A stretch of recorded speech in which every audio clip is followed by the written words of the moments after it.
আসসালামু আলাইকুম গাইস।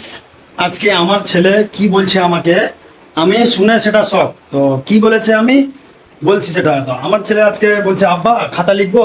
তো আমি বললাম কি হ্যাঁ খাতা লিখতে পড়তে বসো। তো ও পড়তে বসলো, কিন্তু খাতা বের করে ও হিন্দিতে কথা লিখছে। তো হিন্দিতে কথা কিরকম করে লিখছে চলো আপনাদেরকে দেখাই। এই দেখো, এখানে বসে ও খাতা লিখছে। এই দেখো হিন্দিতে কথা লিখছে। Oh my god. মুকাদ্দার তুমি এটি পড়ে শোনাও তো কটি। এটি তুমি নিজে লিখছো না অন্য কেউ লিখে দিয়েছে? নিজে লিখছি। তুমি নিজে লিখছো? তো এই লেখাটি তুমি শিখেছো কোথায়? স্কুলে। ওই স্কুলে ক্লাস ওয়ানে পড়ে, এখন ক্লাস ওয়ানে পড়ছে। ক্লাস ওয়ানে পড়া তো দেখো এখন হিন্দিতে কথা লিখছে। তো আমি খুব ভালোই লাগছে আমাকে, ও বাংলা রাজ্যতে পড়ে হিন্দিতে কথা লিখছে। তো আপনাদেরকে কেমন লেগেছে সেটা একটু বলো। আর দেখো লিখছে কিরকম করে আমি সেটাও দেখাচ্ছি। এই দেখো স্পষ্ট কি সুন্দর করে লিখছে ক খ। দেখো লেখাগুলো ঠিক হয়েছে না ভুল হয়েছে মুকাদ্দার? ঠিক। ঠিক। তো এই জিনিসটি আবার কালকে তুমি তোমার স্যারকে খাতা দেখিয়ে, তোমার স্যারকে খাতা দেখিয়ে আবার তুমি শেখাবে কি খাতাটা ঠিক রাইট দিয়েছে না ভুল বলে দিয়েছে। তো তুমি এটি সবটি লেখা শেষ করতে পারবা পারবা সবটি লিখতে? মুকাদ্দার তুমি যেটি লিখলা ওটি পড়ে শোনাও তো ক খ একদিন থেকে। ক খ গ ঘ ঙ ধরে। চ ছ জ ঝ ঞ ট ঠ ড ঢ ঢ দ ধ দ ঘ দ ঢ চ ম গ ঘ ম চ র র র র গ ঢ ষ ড ঢ ষ দ ষ হ ড ঢ ড ষ র দ ষ ড আপনাদেরকে কেমন লাগলো এই লেখাটি দেখে একটু কমেন্ট করে জানাবে। তো গাইস লেখাটি কনফার্ম হয়ে গেছে, একদম লেখা হয়ে গেছে। তো দেখি চলো লেখাটি হয়েছে রাইট হয়েছে কি না, ভুল করেছে না ঠিক করে লিখেছে চলো আমি একবার নিজে দেখে নিই। তো তো গাইস এই দেখো ও লিখেছে হিন্দিতে ক খ কত সুন্দর করে, কিন্তু হাতের লেখাটাও খুব সুন্দর হয়েছে। তো 6-7 বছরের বাচ্চা এখন হিন্দিতে ক খ লিখতে পারছে। তো তো আগের ভবিষ্যৎ কত সুন্দর হতে পারে ওর আমি এখনই বুঝতে পারছি। কেন কি এত 7 বছরের ছোট একটা বাচ্চা যদি এরকম করে লিখতে পারে।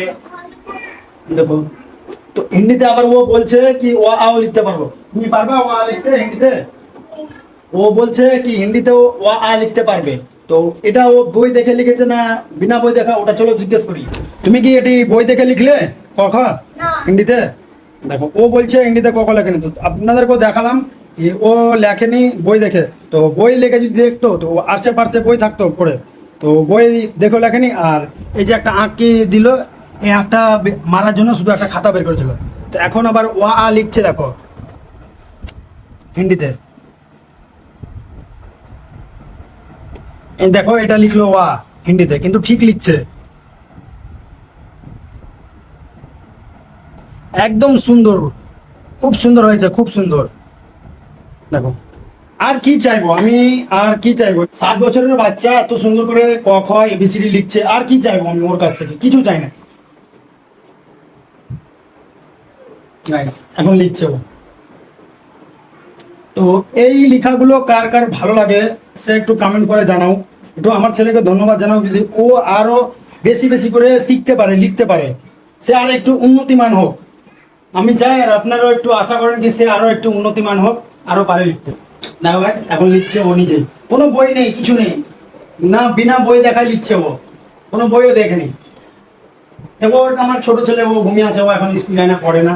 ওকে ভাবছি কিছুদিন পর স্কুলে পাঠাবো। তো গাইস আমি হিন্দিতে ক খ দেখে এতটা খুশি হয়েছি, তো ওর জন্য আমি ভিডিওটা বন্ধ করে তাড়াতাড়ি গিয়েছি মিষ্টি আনতে। কি আজকে আমি এতটা খুশি তার জন্য আমি ওকে মিষ্টি খাবো। তো আমি মিষ্টিও নিয়ে চলে আসলাম। এই দেখো আমি মিষ্টি, এই দেখো মিষ্টি। তো আমি এখন ওকে খাওয়াবো যে হিন্দিতে ক খ লেগেছে তার জন্যই। এই দেখো এই ক খর উপলক্ষে আমি আজকে ওকে মিষ্টি খাওয়াবো। দেখো আমি হিন্দিতে ক খ লেখার জন্য এতটা খুশি, তার জন্য আমি আজকে ওকে মিষ্টি খাওয়াচ্ছি নিজের হাতে। দেখো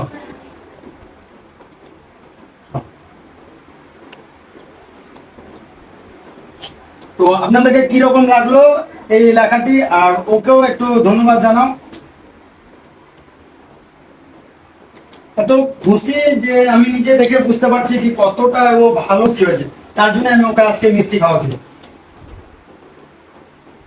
এই দেখো এই মিষ্টি খাওয়ানোর কারণ হচ্ছে এটাই কি ও আরো বেশি বেশি করে আনন্দ পাবে, আর আরো সুন্দর করে লেখাপড়া করবে। তার কারণে একটু মায়া মমতা যদি জাগানো যায়, মা বাবা যদি তার জায়গায়, তো ছেলে আরো একটু শিক্ষা বেশি করে করবে, আরো ওর মন লাগবে লেখাপড়াতে।